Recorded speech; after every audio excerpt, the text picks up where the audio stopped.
¿Qué tal? Muy buenos días. Yo soy Abraham Dávila y este es su podcast En Sala de Espera, un programa dirigido a profesionales de la salud. El día de hoy un gran tema y tiene que ver si hoy en día, particularmente en los casos médicos, la atención médica puede ser considerada como dolosa. Y para esto quisiera que platicáramos si consideramos que el Poder Judicial, tanto federal, de la federación como de las entidades federativas, hoy en día está sujeto a presiones sociales en sus resoluciones.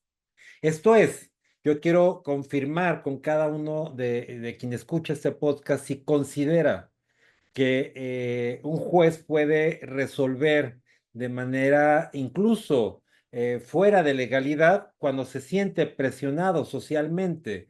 Y esto me refiero particularmente cuando el quien denuncia a un paciente puede ser alguien de una determinada comunidad influyente o incluso en donde quien represente los intereses de este paciente pueda ser el abogado de un expresidente, por ejemplo, en donde me ha tocado ver cómo tienen derecho de picaporte en lo más alto nivel jurisdiccional en el país, eh, haciendo una clara diferencia a cualquier otro abogado que no entran a determinadas, ni siquiera los escuchan a una audiencia.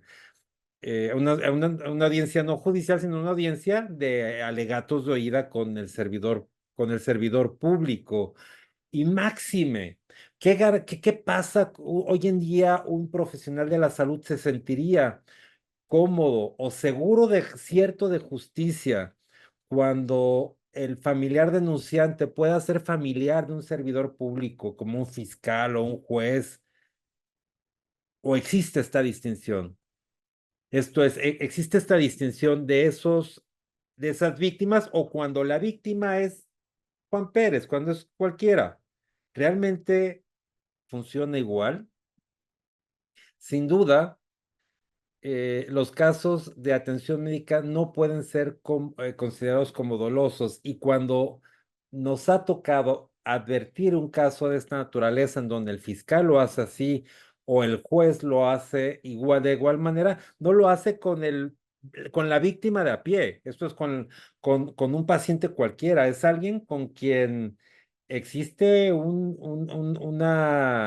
regularmente una presión, como reitero, o social porque pertenece a un tipo de comunidad, o porque es familiar de un paciente, o porque el abogado es muy influyente.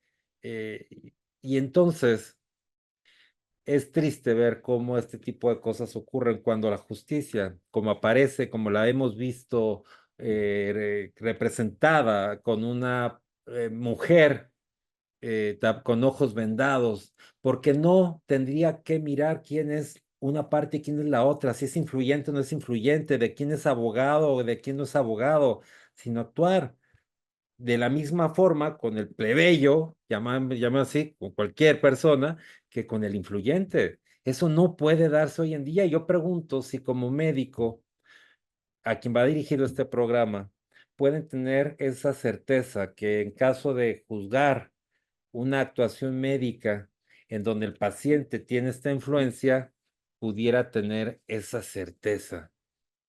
Eh, este y otros eventos creo que valdría la pena que se analizaran por parte del Poder Judicial, que reitero, es un poder que tradicionalmente, particularmente el Poder Judicial Federal, sus colaboradores han garantizado un cierto protocolo estricto. Yo recuerdo cuando trabajé en el Poder Judicial Federal, no había Consejo de la Judicatura Federal, era aquella corte de 21 ministros, en donde las visitas de verificación que hoy hace la corte las hacían los propios ministros, y trabajamos sábado y domingo. No había días para descansar. Hoy en día sé que sigue ocurriendo con los colaboradores del Poder Judicial Federal. No había días, ahí aprendí gran parte, si no es que, pues no puedo decir todo, pero de manera muy especial, gran parte de mis conocimientos y de orden lo aprendí en el Poder Judicial Federal. donde estoy muy agradecido con todas aquellas personas que eh, me ayudaron a crecer, porque es un lugar donde se crece, donde no hay horarios, a pesar de que hay un horario, ese nadie lo respeta, no se respeta, porque no hay forma de terminar con el trabajo, con lo estricto que son la dinámica del Poder Judicial Federal. Sin embargo, sí hay acciones donde habría que corregirlas. Recientemente, precisamente por presión social, en donde absuelven a un médico que indicó un tratamiento, indicó un estudio necesario para un paciente, un niño. Este se lleva a cabo, tiene una repercusión, un siniestro en el evento, este estudio que él ordenó, y por supuesto el juez de primera instancia absuelve porque dice, a ver, a este médico, a este particular, porque dice, a ver, su función, pues él ni siquiera actuó en el acto médico, él, pues nada, él indicó un estudio, solamente lo indicó, es parte de sus indicaciones médicas, lo absuelve. Posteriormente, en una apelación, en la apelación, el tribunal resuelve reponer el procedimiento exclusivamente con motivo de que no se hizo un estudio socioeconómico a todas las partes demandadas, a todos los demandados, para saber el estudio de establecer cuál es el monto de la penalidad que se iba a imponer de manera individualizada a las partes condenadas. Entre ellos, pues a esta persona que habían absuelto.